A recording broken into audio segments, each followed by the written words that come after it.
ሰላም እጅጉን የተወደዳችሁና የተከበራችሁ የአሁን ስፖርት አድማጭ ተመልካቾቻችን እንደምን ዋላችሁ። የለተሰኘው የከሳት ስፖርታዊ መረጃዎችን ከአሁን ስፖርት ይዘን መጥተናል። በርካታ መረጃዎችን ዛሬ ጠዋት እንዲሁም ደግሞ መሳሳት ላይ የተሰሙ መረጃዎች አሉ። እሱን ነው ለእናንተ ለአድማጮቻችን ይዘን እየቀረብ ነው። ከእናንተ የሚጠበቀው ሰብስክራይብ በማድረግ የቤተሰባችን አባል እንዲሆኑ ነው የምንጋብዛችሁ። ላይክ በማድረግ ደግሞ እንድታበረታቱን እንጠይቃችኋለን። ሁሌም አዳዲስና ትኩስ ስፖርታዊ መረጃዎችን ለማግኘት አሁን ስፖርት ምርጫችሁ ይሁን ነው የምንለው። ከመረጃዎቻችን መካከል እንግዲህ ነገ በግማሽ ፍጻሜ የቻምፒየንስ ሊግ ጨዋታ በፍላይ ኤምሬትስ አርሰናል ፒኤስጂን የሚያስተናግድበት ጨዋታ አለ። ከሱ ጋር ተገናኝቶ እንግዲህ ሰፋ ያለ ዳሰሳን የምናደርግላችሁ ይሆናል። እንዲሁም ደግሞ ትላንትና ሊቨርፑል የ20ኛውን ዋንጫ ማንሳቱን ማረጋገጡን ተከትሎ እንግዲህ የተለያዩ ሀሳቦች እየተነሱ ይገኛሉ። እነ አርኔ ስሎት እንዲሁም ደግሞ የርገን ክሎፕን ጨምሮ ሙሐመድ ሳላ በርካቶችም ሀሳብ እየሰጡ ይገኛሉ። እነሱንም ይዘን እንቀርባለን። በማንቸስተር ዩናይትድ በኩልም በርነማውዞች ከአትሌቲኮ ቢልባኦ ጋር ተመሳሳይነት ያለው አጫወት እየጫወታሉ ሲሉ አሰልጣኝ ሩበን አሞሪም ተናግሯል። በዚህም እንግዲህ ይህ ጨዋታ ለቀጣዩ የዩሮፓ ሊግ ጨዋታ ይረዳናልም ሲሉ ሀሳባቸውን መግለጻቸውን ተመልክተናል። እነዚህና ሌሎች በርካታ መረጃዎችን ከአሁን ስፖርት ይዘንላችሁ ቀርበናል። ከእናንተ የሚጠበቀው ሰብስክራይብ በማድረግ የቤተሰባችን አባል እንዲሆኑ ነው የምንጋብዛችሁ። ላይክ በማድረግ ደግሞ እንድታበረታቱን እንጠይቃችኋለን። እኛ ቀጥታ ወደ ፕሮግራሞቻችን አለፍን።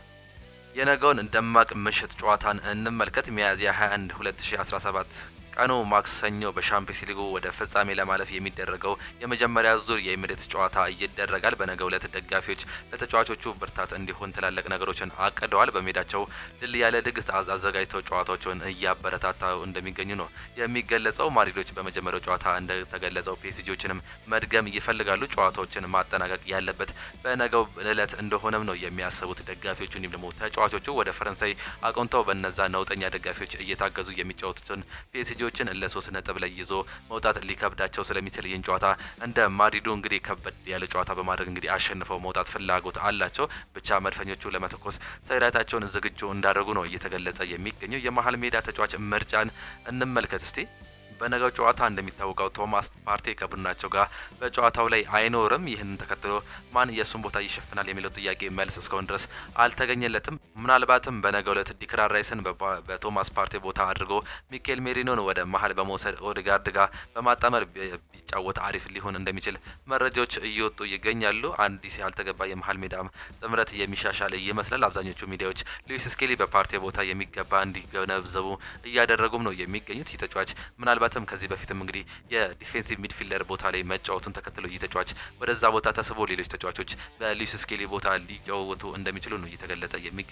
ሪካርዶ ካላፊዮሪን ጨምሮ እዛ ቦታ ላይ የመጫወት ብቃት አላቸው እና ቤን ዋይት ደግሞ ያንን የጁሊያን ቲምበርን ቦታ ከቨር የሚያደርጉት ከሆነ ጁሊያን ቲምበር ኢንቨርትድ ሆኖ በዛ ቦታ ላይ የመጫወት አቅም እንዳለው ነው ካሁኑ እየተገለጸ የሚገኘው። የፒኤስጂ የመስመር ተጫዋች ግልጽ ነው፣ ፈጣን ናቸው እናም ጉልበት አላቸው። ስኬሊ በዛ ቦታ ቢጫወት ከባድ የሆኑ ጊዜዎችን ተጫዋቾችን ማቆም የሚችል አቅም አለው ተብሎ ይታሰባል። በነገው ጨዋታ ዲክላን ራይስ ወደ 6 ቁጥር ቦታ መመለሱ ለአርሰናል ሊጎዳው ይችላል። የግብ እድሎችን ለመፍጠርም የሚቸገርበት አጋጣሚ ሊፈጠር ይችላል። ምናልባት የቶማስ ፓርቴ አለመኖር አሁን ይህንን ቲም በብዙ ሊጎዳው እንደሚችል ነው እየተገለጸ የሚገኘው። ኦዴጋርድ የቀድሞ ኦዴጋርድ አይደለም፣ አቋሙ ዝቅ እያለ የሚገኝ ተጫዋች ነው። ቢሆንም ግን ራይስ ጉልበትም ቦታውንም ጠንቅቆ ስለሚያውቀው የቶማስ ፓርቴን ቦታ ለመሸፈን ሁነኛ አማራጭ እሱ ነው በሚል በርካታዎች ታብሎይዶች እየወጡ የሚገኙ መረጃዎች ያሳያሉ። በነገው ጨዋታ የግብ እድል ይፈጠራል ተብሎ የሚታሰበው ሚኬል ሜሪኖ ነው። ባለፉት ጨዋታዎች ላይ አሪፍ የሚባል አቋም ላይ ይገኛል። እድሎችን መፍጠርም ይችላል። ጎሎችንም እያስቆጠረ ይገኛል። ይህንንም ተከትሎ የነገ አሰላለፍ ምናልባት ለአሰልጣኝ ሚኬል አርቴታ ከባዱን ቁማር ሊያጫወታቸው እንደሚችሉ ነው መረጃዎች እየወጡ የሚገኘው። አይበገሬዎቹ የኋላ ተከላካዮቹን ደግሞ ስንመለከት የኋላ ደጀኖቹ መድፈኞቹ እንዲቆሙ ያዘዙት 4 ተጫዋቾች በነገው ጨዋታ ወሳኝ ጨዋታ ይገጥማቸዋል። በአርሰናል የተከላካይ ስፍራ ተጫዋቾች ሳሊባ፣ ኪቬር ወደፊት ወደ ኋላ እያሉ የተቃራኒ ቡድን አጥቂ እያሉ እልክ እያስጨርሳሉ። በግራና በቀኝ ጉልበተኞችና ቡድኑን እንዲያጠቃ ከጫፍ እስከ ጫፍ ይዘው የሚሄዱት ለተቃራኒ ቡድኖች ራስ ምታቶች የሆኑት ሉዊስ ስኬሊ እንዲሁም ደግሞ ጁሊያን ቲምበር በነገው ጨዋታ ላይም እንደሚጠበቁ ነው የሚገለጸው። በነገው ጨዋታ ዓለም የሚፈራቸው በአሁኑ ሰዓት ከባድ የፊት መስመር አላቸው ከሚባለው የፈረንሳይ ክለብ ጋር ቁጥር ልጆቹ ከባድ ጨዋታን ሊያደርጉ ይገኛሉ። የቁርጥ ቀን ልጁ ቶማስ ፓርቴ እንዲሁም ደግሞ ጋብሪኤል ማጋሌስ ጨዋታዎችን አያደርጉም። እነዚህ አለመኖራቸው ደግሞ ምናልባትም ይህ ጨዋታ እጅግ በጣም ከባድ ሊያደርግባቸው ይችላል። ቶማስ ፓርቴ በቅጣት ምክንያት የነገው ጨዋታ የሚያመልጠው ሲሆን ጋብሪኤል ማጋሌስ ግን በጉዳት ምክንያት እንደሚያመልጠው ነው የሚታወቀው። ይህንን ተከትሎ የነገውን ጨዋታ በበርካቶች እንግዲህ ቅድሚያ ግምት ለአርሰናል ቢሰጥም ይህ ጨዋታ እጅግ በጣም ከባድ ሊያደርግባቸው እንደሚችል ነው እየተገለጸ የሚገኘው። በዚህ ዓመት እንግዲህ ጥሩ አቋም ላይ የሚገኙት ፒኤስጂዎች የፊት መስመራቸው በተለይም እጅግ በጣም አስፈሪ እንደሆነ ይታወቃል። የመሀል ሜዳቸው ደግሞ በቪቲኒያ እየተመራ እጅግ በጣም አስገራሚ የመሀል ተጫዋቾች አላቸው። እነ ጃኦ ኔቬዝን ጨምሮ ስፔናዊን ተጫዋች ያካትታል። በዚህም የተነሳ ምናልባት ነገ የታክቲክ ልሂቃኑ እነዚህ ሁለቱ አሰልጣኞች ምን ይዘው እንደሚገቡ ከአሁኑ እየተጠበቀም ነው የሚገኘው። የበርንማውዝ አጫወት ከአትሌቲኮ ቢልባኦ ጋር ይመሳሰላል ሲል አሰልጣኝ ሩበን አሞሪም ተናግሯል። የማንቸስተር ዩናይትድ ዋና አሰልጣኝ ሩበን አሞሪም ከትላንትናው የበርንማውዝ ጨዋታ ለአትሌቲኮ ቢልባኦ ጨዋታ ጋር ለመዘጋጀት ጥሩ አጋጣሚ ይሆናል በማለት ነበር የተናገሩት። የበርንማውዝ አጫወት ከአትሌቲኮ ቢልባኦ ጋር በጣም ተመሳሳይ ነው ሲሉ አሰልጣኝ ሩበን አሞሪምም ተናግሯል። አክለውም የበርንማውዝን ጨዋታ ለውድድሩ ዓመት በወጣም ወሳኝ ጨዋታ ጥሩ መዘጋጃ ነው ሲልም ተናግሯል። ማንቸስተር ዩናይትዶች ለብራዚላዊ ተጫዋች ለማቲያስ ኩኛ የ5 ዓመት ውል ኮንትራት እንዳቀረበለት ቲምቶክ በትላንትናው ዕለት ይዞት የወጣው መረጃም ያሳያል። ዛሬም የተጠናቀሩ መረጃዎች ይህንን ነው እያጠናከሩ የሚገኙት። በሰበር መረጃ ደግሞ ማንቸስተር ዩናይትዶች ለቪክተር ኦሲሜን 64 ሚሊዮን የሚጠጋ ለዋጋ ክፍያ እንዳቀረቡ ነው የሚገለጸው። በሚቀጥለው የውድድር ዘመንም ከማቲያስ ኩኛ ጋር መጣመርም እንደሚፈልጉ ፉትቦል ትራንስፈር ቪያ አድርጎ አሳውቆታል። አሰልጣኝ አርኔ ስሎት የርገን ክሎፕ ያደረገው ነገር ለኔ ረድቶኛል ሲሉ ተናግሯል። የሊቨርፑል ዋና አሰልጣኝ አርኔ ስሎት ከዋንጫ እድሉ በኋላ የአሰልጣኝ የርገን ክሎፕ ስም እየጠሩ በደጋፊዎች ፊት እየዘመሩም ነበረ። አሰልጣኝ አርኔ ስሎት ስለ ክስተቱ ተጠይቀው ምክንያቱም እሱ ወደ እኔ ስለመጣ ተመሳሳይ ነገር አድርጎልኝ ነበር፣ የርገን ክሎፕ ድርጊቱን በእርግጠኝነት ብዙ ረድቶኛል ሲሉ አሰልጣኝ አርኔ ስሎት ተናግሯል። አክለውም አሰልጣኝ የርገን ክሎፕ ትቶ በሄደበት ቡድን ውስጥ እንዲሁም ባስቀመጠው ባህል ላይ የተቀመጠ አሰላለፈን ይዘን እንግዲህ ይህን ዋንጫ ማሳካትም ችለናል ሲሉ ተናግሯል። በትላንትናው ጨዋታ ላይ እንግዲህ የአርኔ ስሎትን ስም እያነሱ ከደጋፊዎቹ ጋር ሲዘፍኑ በርካቶቻችን ተመልክተንም ነበረ። ሪያል ማድሪድ አማካይ ማስፈረም ይፈልጋሉ። እናም የሊቨርፑልን አማካይ አሌክሲ ማካሊስተር ላይ አይናቸውን እንደጣሉ ማርካ እየዘገበ ይገኛል። ከዚህ በፊትም እየተጫዋች እንግዲህ ከሪያል ማድሪድ ጋር ከሎስ ብላንኮቹ ጋር ስሙ እየተነሳ ይገኛል። ትላንትናም ዛሬም በወጡ መረጃዎች መሰረት ማርካ እንግዲህ ለሪያል ማድሪድ ቅርብ የሆነ ጋዜጣ እንደሆነ ይታወቃል። ማካሊስተር ከሪያል ማድሪድ ጋር ስሙ በበርካታ እየተያዘም ይገኛል። አሰልጣኝ አንጌ ፖስተኮግሉ በአንፊልድ ከሊቨርፑል ጨዋታ በኋላ ሀሳባቸውን ሰጥተው ነበር። ሊቨርፑልን አከብራለሁ፣ አመቱን ሙሉ ድንቅ ስለነበሩ ሻምፒዮን መሆን ይገባቸዋል፣ ለኛ በጣም አስቸጋሪ ነበር፣ ከጨዋታ እየተሻሻሉ መሆናቸውን አረጋግጧል። ከሊቨርፑል ጋር ባደረግናቸው ጨዋታዎች በተሸነፍናባቸው ጨዋታዎች ሙሉ ለሙሉ ደካማም ነበረን። ጥቂት ተጫዋቾችን በግልጽ አሳርፈናል። ይህንም አስፈላጊ ይመስለኛል። የተጫዋቱት ተጫዋቾች ጤነኛ ሆኖ ሜዳቸውን ለቀው በመውጣታቸው ለኛ እጅግ በጣም አስፈላጊ ነበር። በጣም ተነሳሽነት ያለው ቡድን ተጋፍጠናል። እናም የሆነውን ይህ ነው ሲሉ ነበር የተናገሩት። ጨዋታውን በጣም ጥሩ ሁኔታ ጀምረን ነበር። የሚከብደው ጥረት አድርገናል። በየሳምንቱ በቡድኑ ውስጥ ብዙ ለውጦችን አሉን። ይህ በቡድኑ መረጋጋት ላይ ተጽዕኖ አሳድሯል። እናም ዋጋ እየከፈለን እንገኛለን ሲሉ አሰልጣኝ አንጌ ፖስተኮግሉም ከጨዋታው በኋላ ተናግረውም ነበረ። ወደ ክለብ መረጃዎቻችን ስናልፍ የአርሰናልና የፒኤስጂን ጨዋታ ማን እየመራው የሚለውን ቅድሚያ መረጃችን እናደርግ። የፊታችን ማክሰኞ ማለትም ነገ የሚደረገው በአርሰናልና በፒኤስጂ መካከል የሚደረገውን የአውሮፓ ሻምፒዮንስ ሊግ የግማሽ ፍጻሜ ጨዋታ የሚመሩት ዳኛ ታውቀዋል። ኤሚሬትስ ስቴዲየም ላይ የሚደረገውን ተጠባቂ ጨዋታ ስሎቬኒያዊ የ42 ዓመት ዳኛ ስላቮክ ቪቺች በመሀል ዳኝነት እንደሚመሩ ታውቋል። ዋና ዳኛ በዚህ ዓመት በሻምፒዮንስ ሊጉ የሊግ ቅርጽ ውድድር አርሰናል ፒኤስጂን ኤሚሬትስ ላይ 2-0 ያሸነፈበት ጨዋታ መምራታቸው አይዘነጋም። አርሰናል ከዚህ በፊት በስሎቬኒያው ዳኛ ስሎቫን ቪቺች እየተመራ ያደረጋቸውን ጨዋታዎች ተሸንፎም አያውቅም። ማርክ ኖበል ዲክላን ራይስ አጨራረስ ላይ ጎበዝ ነው ሲል ሀሳቡን ሰጥቷል። የቀድሞ የዲክላን ራይስ የቡድን አጋር የሆነው ማርክ ኖበል ስለ ዲክላን ራይስ ተከታዩን ሀሳብም ሰጥቷል። ዲክላን ራይስ አጨራረስ ላይ ጎበዝ ነው፣ የሚያስቆጥራቸው ጎሎች መመልከት ይህን ነገር ግልጽ እያደርገዋል። ልምምድ ስንጨርስ ሁሌም ቅጣት ምት እንዲሁም ደግሞ ከርቀት ኳሶችን እንሞክራለን እና አሁን ላይ ለራይስ እየጠቀመውም ይመስለኛል ሲል ሀሳቡንም ሰጥቷል። አሌክስ ኢዮቢ ቡካዮ ሳካ ጠንክሮ የሚሰራ ተጫዋች ነው ሲል የቀድሞ የክለብ አጋሩን ሀሳቡን ሰጥቷል። የቀደሙ የክለቦች አጋር የነበረው አሌክስ ኢዮቢ ቡካዮ ሳካ ተከታዩን ሀሳብ ንግግሩን ነው ማድረግ የቻለው። ቡካዮ ሳካ ከጉዳት አገግሞ መጫወት በመጀመሩ ደስተኛ ነኝ፣ እሱ የተለየ ተጫዋች ነው ሲል ሀሳቡን የገለጸ ሲሆን በአርሰናል ውስጥ ብዙ ጎበዝ ተጫዋቾች አሉ፣ ነገር ግን ጠንክሮ መስራት ይሰራል። ቡካዮ ሳካ ለቡድኑ ይለፋል፣ ተጫዋቾችን ምን ያህል እንደሚችል ምን ያህል እንደሚያውቃቸው እናውቃለን ሲል ሀሳቡንም ሰጥቷል። እንዲሁ በተመሳሳይ የቀድሞ ክለብ አጋር የነበረው ሶክራተስ ስለ ቡካዮ ሳካም ሀሳቡን ሰጥቷል።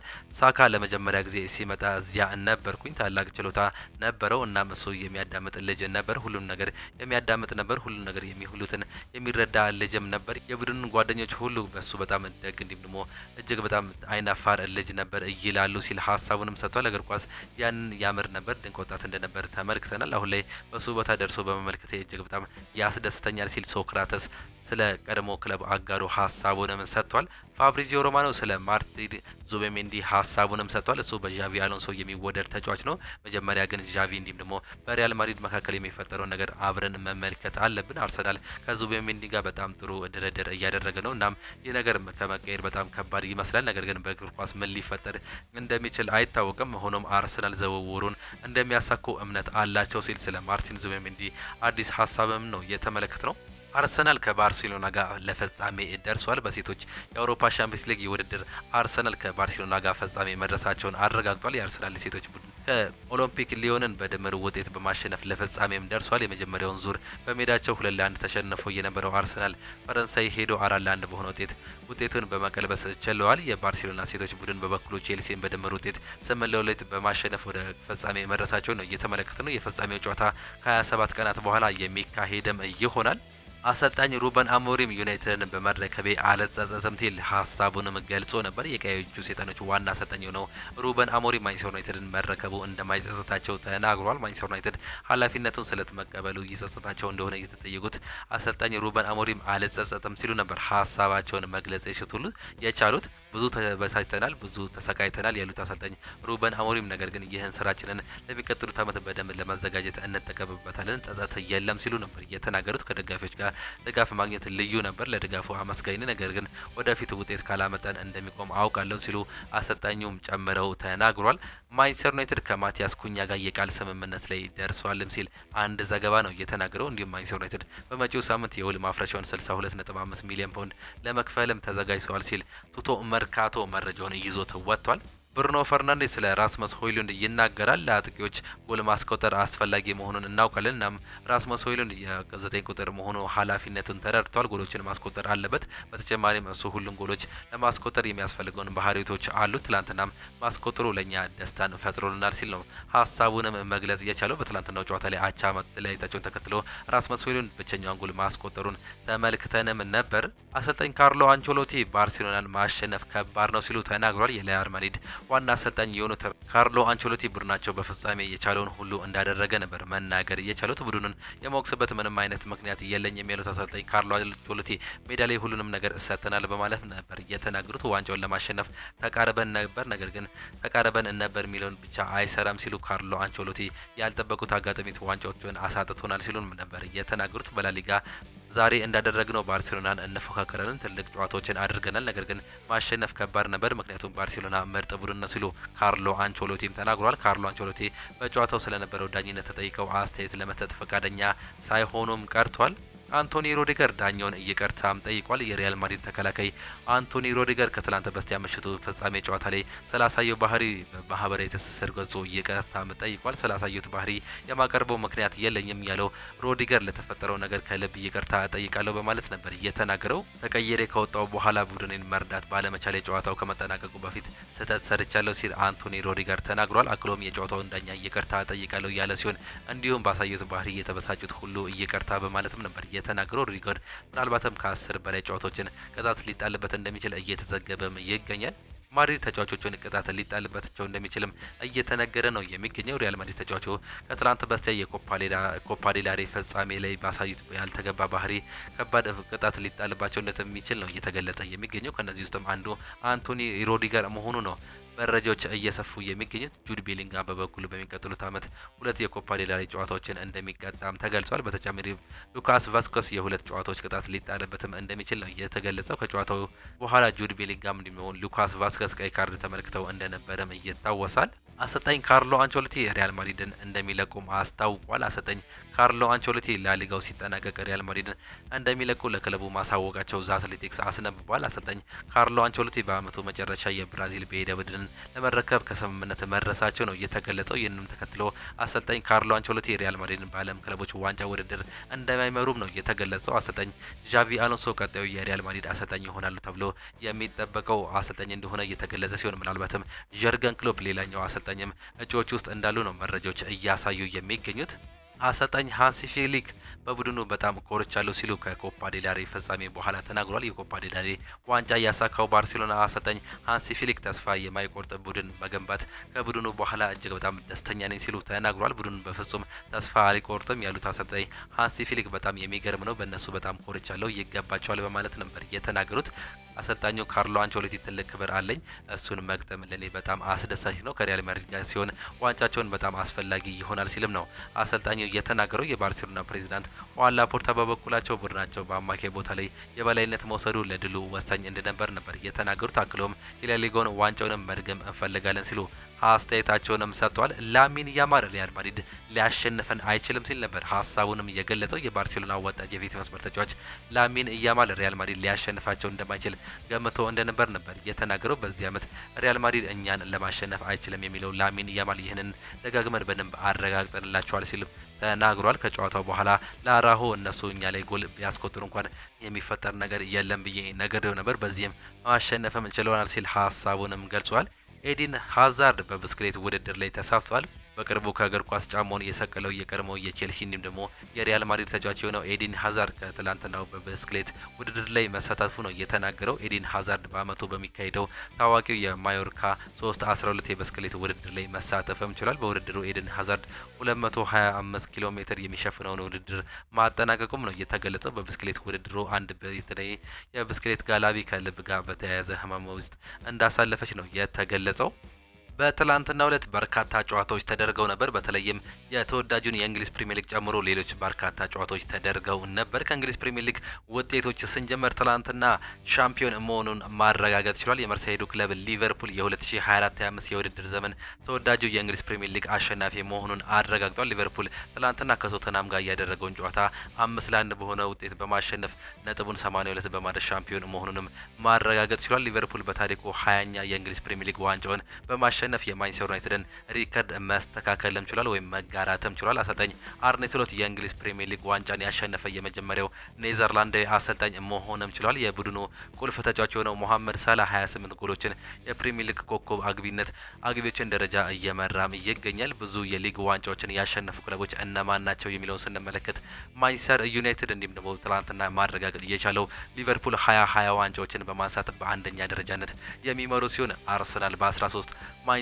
ሲቲ ደግሞ በ8 ዋንጫዎች የሚከተሉ ይሆናል። ኤቨርተን በ9 ዋንጫዎች የሚከተለው ሌላኛው ክለብ መሆኑን ነው መመልከት እየቻለው። እንዲሁም ደግሞ ይህ የእንግሊዝ ፕሪሚየር ሊግ እንግዲህ ስሙን ከያዘ ማለትም ባርክሌይ ፕሪሚየር ሊግ የእንግሊዝ ፕሪሚየር ሊግ በባል ከጀመረ ጀምሮ በርካታ ዋንጫ ያነሱ ክለቦችን ስንመለከት በመጀመሪያነት ወይም ደግሞ በፈርቀዳጅነት የሚቀመጠው ማንቸስተር ዩናይትድ ነው። 13 ዋንጫዎችን እያነሳ ሲሆን በሁለተኛ ደረጃነት የሚቀመጠው ማንቸስተር ሲቲ ነው በ8 ዋንጫዎች እንግዲህ እየተከተለም ይገኛል። ሊቨርፑል በዚህ አመታት ውስጥ እንግዲህ 2 ዋንጫዎችን ማሳካትም ችሏል። በአሰልጣኝ አርኔ ስሎት እንዲሁም ደግሞ በአሰልጣኝ ጀርገን ክሎፕ አማካይነት 2 ዋንጫዎችን እንግሊዝ ፕሪሚየር ሊግ ተብሎ ከተጠራ በኋላ ማሳካትም ችሏል። በአጠቃላይ ደግሞ 20ኛ ዋንጫዎችን ነው ትላንትና ማሳካትም የቻሉት። ዛሬ ነበር ማሸነፍ እየፈለኩ ሲል ሞሐመድ ሳላህ ሀሳቡንም ሰጥቷል። የሊቨርፑል የፊት መስመር ተጫዋች የሆነው ሞሐመድ ሳላህ ሊቨርፑል የዋንጫ አሸናፊነቱን ዛሬ እንዳረጋገጥ ፈልጎ እንደነበር በትላንትናው ዕለትም ገልጿል። አርሰናል ከክሪስታል ፓላስ ባደረጉት ጨዋታ ተሰባስበን ስንጠብቅ ነበር ያለው ሞሐመድ ሳላህ የዛሬን ቀን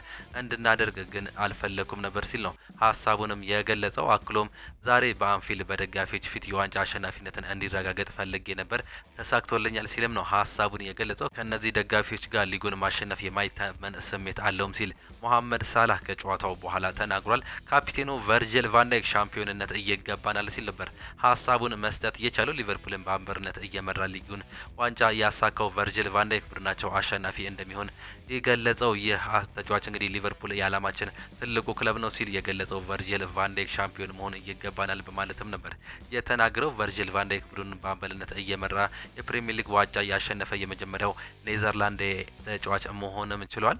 አሌክሲ ማካሊስተር ሊቨርፑልን መቀላቀሌ ምርጡ ውሳኔ ነበር ሲል ሀሳቡን ሰጥቷል። ከትላንትናው ጨዋታ በኋላ የሊቨርፑል አማካይ ማካሊስተር ሊቨርፑልን መቀላቀል የህይወቱ ምርጡ ውሳኔ መሆኑን ነበር መናገርም የቻለው። በእግር ኳስ ህይወቱ እያጣጣምኩ ያለው ነው የሚለው ማካሊስተር የዓለም ዋንጫ አሁን ደግሞ የፕሪሚየር ሊግ ዋንጫን አሸንፍ ያለው በማለትም ተናግሯል። በህይወቴ ከወሰንኩትም ምርጥ ውሳኔዎች ውስጥ አንዱ ሊቨርፑልን መቀላቀሌ ነው ሲል አርጀንቲናዊ ተጫዋች ማካሊስተር ሀሳቡንም ሰጥቷል። ፔፕ ጋርዲዮላ ሊቨርፑልን እንኳን ደስ አላችሁ ማለት እፈልጋለሁ ሲል ተናግሯል። የማንቸስተር ሲቲ ዋና አሰልጣኝ ፔፕ ጋርዲዮላ ሊቨርፑል የሊጉን ዋንጫ በማሸነፍ እንኳን ደስ አላችሁ በማለት ነበር መናገር የቻለው። የኤፍኤ ካፕ ድላቸው በኋላ ከጋዜጠኞች ጋር በነበራቸው ጨዋታ በመጀመሪያው የሊቨርፑልን እንኳን ደስ አላችሁ ማለት እፈልጋለሁ ሲል ሀሳባቸውን ሰጥቷል። ሊቨርፑል አስደናቂ ቡድን ነው፣ ዋንጫውን ማሸነፍ ይገባቸዋል ሲል ፔፕ ጋርዲዮላ ከትላንትናው ወደ ዋንጫ መላፍ ከቻሉ በኋላ ነበር ይህንን ሀሳብ መስጠትም እየቻሉት። ትላንትና እንግዲህ በአንፊልድ ሮድ ስቴዲየም በ34ኛ ሳምንት የእንግሊዝ ፕሪሚየር ሊግ ጨዋታዎች ሊቨርፑል 5-1 ቶተናም ሆትስፐርን ሲያሸንፍ እንግዲህ በፍጹም የጨዋታ የበላይነት ነበር። 63% ቦል ፖሰስ ማድረግ ችሎ ነበር። ሊቨርፑል 37% ብቻ ነበር የአንጌ ፖስት ኮግሎ ቲም ቶተናም ሆትስፐር ቦል ፖሰስ ማድረግ የቻለው። በአጠቃላይ 28 ሙከራዎችን ሊቨርፑሎች ማድረግ እየቻሉ ሲሆን 8ቱ ኦን ታርጌት ነበሩ። ከ8ቱ 5ቱን እንግዲህ ወደ ጎልነት መቀየር ችለው ነበር። 8ቱ ኦፍ ታርጌት ደግሞ ሌሎቹ ብሎክ እየተደረጉ ኳሶች መሆናቸውን በሊቨርፑል በኩል መመልከት ችለናል። በአሰልጣኝ አንጌ ፖስቴኮግሉ ማለትም በቶተናም በኩል ደግሞ 8 ሙከራዎች የተደረጉ ሲሆን 3ቱ ብቻ ነበር ኦን ታርጌት መሆን የቻሉት። ብቸኛው የመጀመሪያውን ጎል ዶሚኒክ ሶላንኬ በ12ኛው ደቂቃ ላይ ማስቆጠር ችሎ ነበር። በዚህም እንግዲህ ጄምስ ማዲሰን አሲስት ያደረገውን ኳስ በማስቆጠር 1-0 መምራት ችለውም ነበር ቶተናም ሆትስፐሮች። ነገር ግን ተከታታይ 5 ጎሎች በተቆጠረባቸው ምክንያት እንግዲህ 5-1 በሆነ ውጤት ከሜዳቸው መሸነፍም ችሏል። ገና በ4 ደቂቃ ልዩነት በ16ኛው ደቂቃ ላይ ሉዊስ ዲያዝ ጎል በማስቆጠር እንግዲህ አቻ ማድረግ ቻለ። ከዛ በ24ኛው ደቂቃ ላይ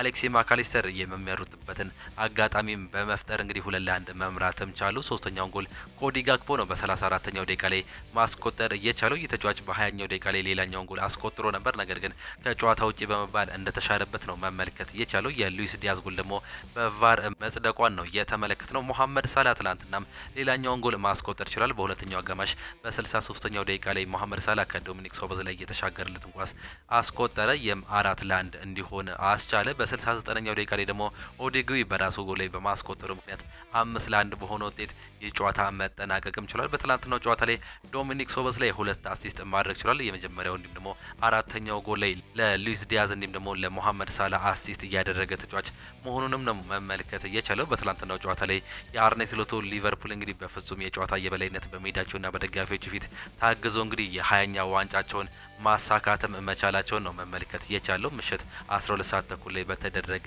ጨዋታ ሌላኛው ማንቸስተር ዩናይትድ ከበርንማውዝ ጋር ባደረጉት ጨዋታ ማንቸስተር ዩናይትዶች ከሜዳቸው ውጪ አቻ በሆነ ውጤት ማጠናቀቅም ችሏል። በ23ኛው ደቂቃ ላይ አንቷን ሴሜኒዮ ባስቆጠረው ኳስ 1-0 መምራት ችሎ ነበር። ኢቫኒሰን ነበር ይህን ኳስ አሲስት ማድረግ የቻለው። ነገር ግን ባለቀ ሰዓት ሽርፍራፊ ሰከንዶች ባደረሱበት ሰዓት ላይ እንግዲህ ራስመስ ሆይሉንድ በ90+6ኛው ደቂቃ ላይ ከማኑኤል ኡጋርቴ የተሻገረለትን ኳስ በማስቆጠር አቻ መለየት ቻሉ። ማንቸስተር ዩናይትዶች ተሸንፏል ተብሎ ለጥቂት እንግዲህ በመጨረሻው ደቂቃ ላይ ነው ጎል በማስቆጠር 1 ነጥብ ማግኘትም የቻሉት። ኢቫኒሰን በ70ኛው ደቂቃ ላይ እንግዲህ በቀይ ካርድ በስትሬት ሬድ ካርድ ምክንያት ከሜዳ መውጣቱን ተመልክተን ነበር። ከ70ኛው ደቂቃ በኋላ በ10 ተጫዋቾች እንዲጫወቱ ግዴታ ሆኖባቸውም ነበር በርንማውዞች። ነገር ግን 1 ጎል ብቻ ተቆጥሮባቸው በሜዳቸውና በደጋፊዎቹ ፊት 1 ነጥብ በማጋራት እንግዲህ ከማንቸስተር ዩናይትድ ጋር አቻ መለየትም ችሏል። አሰልጣኝ ሩበን አሞሪም ትላንትናም እንግዲህ የተሻለ የኳስ ፕሮሰስ ማስመልከት ችሎ ነበር። ትላንትናም እንግዲህ የመጨረስ ወይም ደግሞ የአጨራረስ ችግራቸውን ተመልክተን ነበር። ማንቸስተር ዩናይትዶች ትላንትና 62%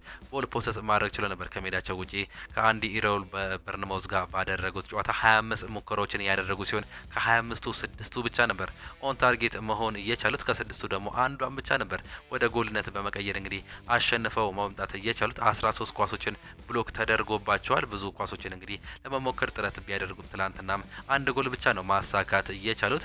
ራስመስ ሆይሉንድ ካለፉት 29 ጨዋታዎች እንግዲህ ሁለተኛ ጎሉን ማስቆጠርም ችሏል። በዚህም እንግዲህ ማንቸስተር ዩናይትዶች በአሁኑ ሰዓት ላይ በደረጃ ሰንጠረዡ 14ኛ ደረጃ ላይ መቀመጥም ችሏል። እንግዲህ ካለፉት 5 ጨዋታዎች አንድ ጨዋታ እንኳን ማሸነፍ ያልቻለው ማንቸስተር ዩናይትድ ሶስቱን ተሸንፎ ሁለቱን አቻ መውጣቱን እየተመለከትን እንገኛለን። ምንም እንኳን በዚህ ዓመት እንግዲህ ያለ መውረድ ስጋቱን እንግዲህ ቢያጠናቅቅም ወይም ደግሞ እንደማይወርድ ቢያረጋግጥም በአሁኑ ሰዓት ላይ 14ኛ ደረጃ ላይ መቀመጥ ችሏል። በዚህ ሰዓት ወልቨርሃምፕተን ማንቸስተር ዩናይትድን በመብለጥ እንግዲህ 13ኛ ደረጃ ላይ መቀመጥ የቻለ ክለብ መሆኑን መመልከት ችለናል። ወልቨርሃምፕተን አሰልጣኝ ቪክተር ፔሬራ ከመምጣታቸው በፊት 18ኛ ደረጃ ላይ መቀመጥ የቻለ ክለብ ነው። ነገር ግን ወልቨርሃምፕተን ትላንትና በማሸነፍ ይቅርታ ከዚህ ጨዋታ በፊት በማሸነፍ እንግዲህ ተከታታይ 6ኛ ድል በማስመዝገብ በአሁን ሰዓት ላይ ከማንቸስተር ዩናይትድ እንዲሁም ደግሞ ከኤቨርተን እና ከቶተንሃም ሆትስፐር በላይ በመሆን እንግዲህ 13ኛ ደረጃ ላይ መቀመጥም ችሏል። በርነማውዝ እዛው 10ኛ ደረጃ ላይ የተቀመጠ ሌላኛው ክለብ ነው። ቀጣይ መርሃ ግብራቸውን ስንመለከት ቅዳሜ አርሰናል ከበርነማውዝ ጋር ሲጫወቱ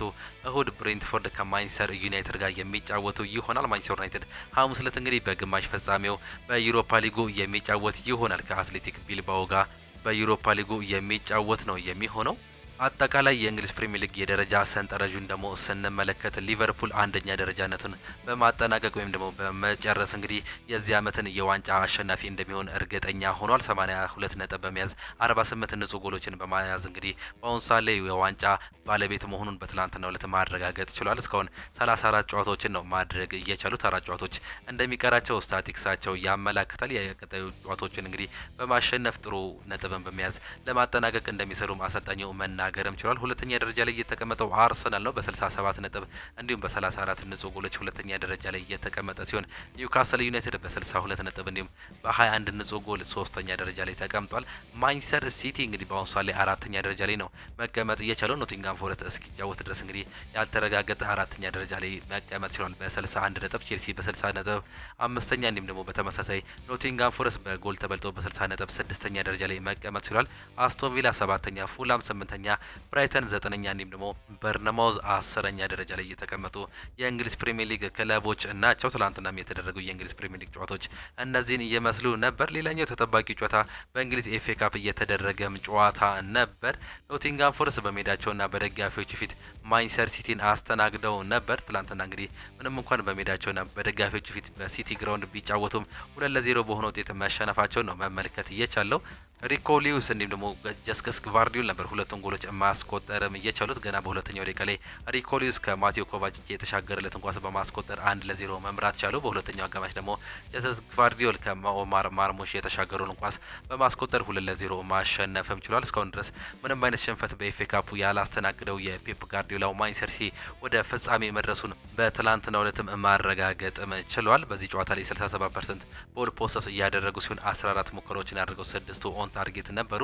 የኑኖ ስፒሪቶ ሳንቶ ኖቲንጋም ፎረስትን ደግሞ ስንመለከት 8 ሙከራዎችን ያደርገው አንድ ብቻ ነበር ኦን ታርጌት መሞከር እየቻሉት። ትላንትና እንግዲህ ካለፉት የተከታታይ የአቻ ውጤት እንዲሁም ደግሞ ወደ ፔናልቲ ከሄዱ በኋላ ነበር እስካሁን ድረስ ለቀጣዩ ዙር ማለፍም እየቻሉት። ትላንትና ግን በሜዳቸውና በደጋፊዎች ፊት እጅ በመስጠት እንግዲህ ወደ ፍጻሜ ማለፍም አልቻሉም። በዚህም የተነሳ ከዚሁ በግማሽ ፍጻሜ ሩጫቸውን አሰልጣኝ ኑኖ ስፒሪቶ ሳንቶ በኤፍኤ ካፑ መጨረሳቸውን ነው መመልከት እየቻለው። በእንግሊዝ ፕሪሚየር ሊጉ በአሁኑ ሰዓት ላይ ወደ ቻምፒየንስ ሊግ ለማረፍ የሚያደርጉትን ጥረት እንግዲህ በአሁኑ እንደሚቀጥሉ አሰልጣኙ ከጨዋታው በኋላ ሀሳባቸውን ሰጥቷል። አሰልጣኝ ፔፕ ጋርዲዮላ ይህን ዋንጫ እንግዲህ ለማሳካት እንሞክራለን፣ ነገር ግን ይህን ዋንጫ አሳካን ማለት የዚህ ዓመት ጉዟችን እጅግ በጣም ጥሩ ነው ማለት አንችልም። ይህ ነገር እጅግ በጣም ከባድ ጊዜ ነው እያሳለፍን የምንገኘው በዚህ ዓመት ሲሉም ሀሳባቸውን ሰጥተዋል። ነገር ግን ኤፍኤ ካፑን ማሳካትም እንፈልጋለን ሲሉ መናገራቸው ነው እየተመለከት ነው። በኤፍኤ ካፕ ፍጻሜ እንግዲህ ከክሪስታል ፓላስ ጋር የሚጫወቱ ነው የሚሆነው ማንቸስተር ሲቲዎች። በሌሎች ሊጎችም ጨዋታዎች ተደርጓል። በስፔን ላሊጋ አንድ ጨዋታ እየተደረገ ሲሆን ቪያሪያል ኢስፓኞልን አስተናግዶ 1-0 ማጠናቀቅ ችሏል። ሌላኛው በጣሊያን ሴሪ የተደረጉ ጨዋታዎች ነበሩ። በርካታ ጨዋታዎች እየተደረጉ ሲሆን እጅግ በጣም ተጠባቂው ጨዋታ ኢንተር ሚላን በሮማ በሜዳቸውና በደጋፊዎች ፊት 1-0 መሸነፍም ችሏል። ይህም ያልተጠበቀ ውጤት መሆኑን ነው በትላንትናው ዕለት እያስመለከተን። ይህ ጨዋታ በበርካቶች እንግዲህ ያልተጠበቀ ውጤት መሆኑን በርካቶች እያነሱትም ይገኛሉ። ሌሎቹ ጨዋታዎችን ስንመለከት ኮሞ በሜዳውና በደጋፊዎች ፊት ጂኖዋን አስተናግዶ 1-0 እያሸነፈ ሲሆን ቬንዚያ በሜዳውና በደጋፊዎች ፊት በኤሲ ሚላን 2-0 ተሸንፏል። ፊዮረንቲና ኢምፖሊን 2-1 እያሸነፈ ሲሆን ጁቬንቱስ ዩቬንቱስ በተመሳሳይ በሜዳውና በደጋፊዎች ፊት ሞንዛን 2-0 ማሸነፍም ችሏል። አሮጊቶቹ አታላንታ ከሊቼ ጋር ያደረጉትም ጨዋታ ሌላኛው ተጠባቂ ጨዋታ ነበር። በጀርመን ቡንደስሊጋ የተደረጉ ሁለት ጨዋታዎች የነበሩ ሲሆን ቦቹም ከዩኒየን በርሊን አቻ ተለያይተዋል። አንድ አቻ ቨርደር ብሬመን ደግሞ ከሴንት ፖሊ 0-0 በሆነ ውጤት ነበር ማጠናቀቅም የቻሉት። በፈረንሳይ ሊጓንም የተደረጉ ጨዋታዎች ሲኖሩ አንገርስ ከሊል ጋር ተጫውተው ሊል ከሜዳቸው ውጪ 2-0 ማሸነፍ ችሏል። አግዘድን በተመሳሳይ ሌንስን ከሜዳቸው ውጪ 4-0 ማሸነፍ የቻለ ሲሆን ሞንቲፔለር ከስቴድ ሬምስ ጋር ያደረጉትን ጨዋታ 0-0 ማጠናቀቅም ችሏል። ናንትስ ከቶሉስ ጋር 0-0 የተጠናቀቀ ሲሆን እነዚህ እንግዲህ ትላንትና የተደረጉ ጨዋታዎች ነበሩ፣ በበርካቶች የሚጠበቁት ጨዋታዎች። የተወደዳችሁና የተከበራችሁ የአሁኑ ስፖርት አድማጭ ተመልካቾቻችን ለዛሬ የነበረን ስፖርታዊ መረጃዎቻችን ይህንን ይመስሉ ነበር። ፕሮግራሞቻችን እንዴት አያችኋቸው? ሀሳብ አስተያየታችሁን ኮመንት ቦክስ ላይ ልታጋሩን ትችላላችሁ። የዛሬ ከሰዓት ፕሮግራሞቻችን ይህንን ይመስሉ ነበር። በነገው ጠዋት ፕሮግራሞቻችን እስከምንገናኝ ግን እስካውዛው ደህና ሰንብቱ እንላለን። በነገው የጠዋት ፕሮግራሞቻችን በተለይም ከቻምፒየንስ ሊግ የግማሽ ፍጻሜ ጨዋታዎች ጋር ተያይዞ በተለይም ከአርሰናልና ፒኤስጂ ጋር ተያይዞ ሰፋ ያለ መረጃ ነው እየዘንላችሁ የምንቀርበው። እናንተም ይህንኑ ፕሮግራም በጠዋት እንድትከታተሉ እንጋብዛችኋለን። መልካም ጊዜ፣ መልካም ምሽት። ቻው ቻው።